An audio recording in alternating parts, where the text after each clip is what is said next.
और वृत्ति हमारी ऐसी हो गई कि हम दूसरे को सुखी नहीं देख सकते, कि मैं अगर दान कर रही हूं तो केवल मेरा ही होना चाहिए, इसमें किसी दूसरे का नहीं होना चाहिए।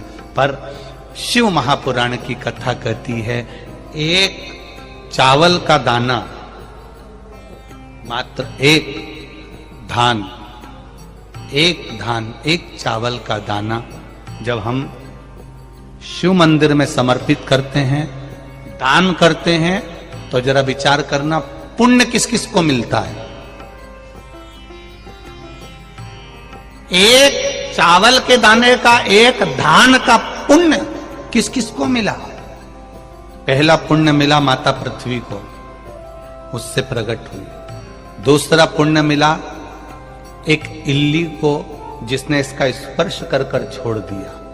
तीसरा पुण्य मिला एक पक्षी को, जिसने इसका स्पर्श कर कर छोड़ दिया। आप सभी लोग जानते हैं कि शिव महापुराण कथा के उपायों से लोगों को कितना फायदा होता है।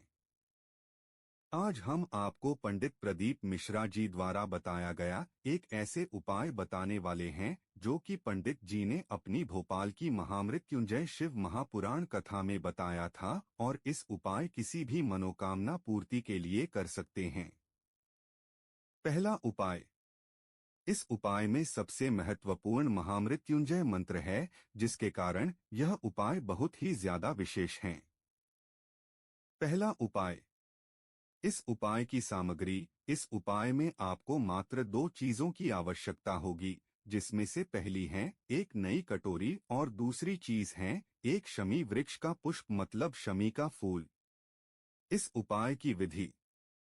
इस उपाय को आप किसी भी दिन कर सकते हैं जब आपके मन में कोई विशेष मनोकामना हो। उस दिन आपको एक नई कटोरी और एक शमी का फूल लेकर भगवान शिव जी के मंदिर जाना है।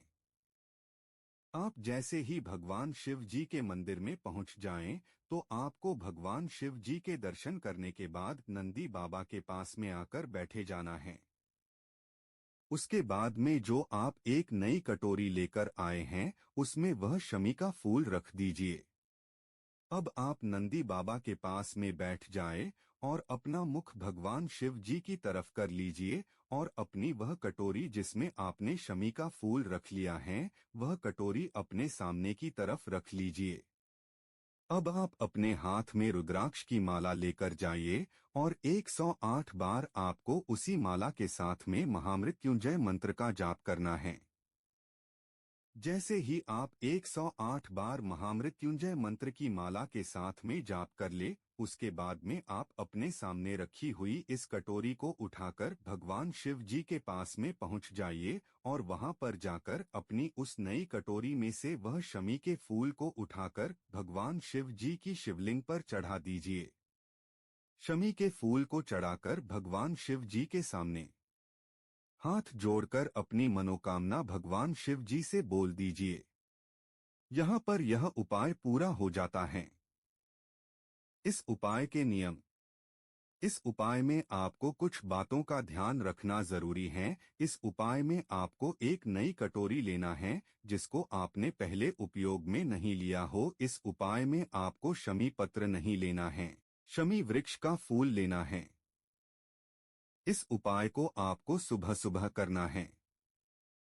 इस उपाय को अपनी किसी एक विशेष मनोकामना के लिए ही करें। दूसरा उपाय। इस उपाय को आप भगवान शिवजी को प्रसन्न करने के लिए कर सकते हैं। जब आपको ऐसा लगे कि आपको भगवान भोलेनाथ के आशीर्वाद की जरूरत है, तो उस स्थान पर आप इस उपाय को जरूर कीजिए। इस उपाय की सामग्री। इस उपाय में आपको 1 लोटा जल की आवश्यकता होगी। इस उपाय की विधि। इस उपाय में आपको 1 लोटा जल भगवान शिव जी के मंदिर लेकर जाना है, और महामृत्युंजय मंत्र का जाप करते हुए अपने 1 लोटा जल से भगवान शिव जी की शिवलिंग के ऊपर एक धारा से जल समर्पित करते जाना है। जल समर्पित करते करते करते ही आपको महामृत्युंजय मंत्र का जाप करना है। जल समर्पित करने के बाद भगवान से आप हाथ जोड़कर आशीर्वाद प्राप्त कर सकते हैं। यहाँ पर यह उपाय पूरा हो जाता है। इस उपाय के नियम। इस उपाय को आपको प्रातःकाल सुबह सुबह करना है। इसमें आपको शुद्ध जल उपयोग में लेना है। इस उपाय को आप प्रतिदिन नियम के साथ भी कर सकते हैं। इस उपाय को भगवान भोलेनाथ का आशीर्वाद प्राप्त करने के लिए ही करना है। हमने आपको महामृत्युंजय मंत्र के यह 2 उपाय बताए हैं, जिन उपाय को करके आप अपने जीवन में बहुत सारी खुशियां को प्राप्त कर सकते हैं। तो दोस्तों, अगर आपको वीडियो में दी गई जानकारी अच्छी लगी हो तो चैनल को लाइक कीजिए और सब्सक्राइब जरूर कीजिए। धन्यवाद।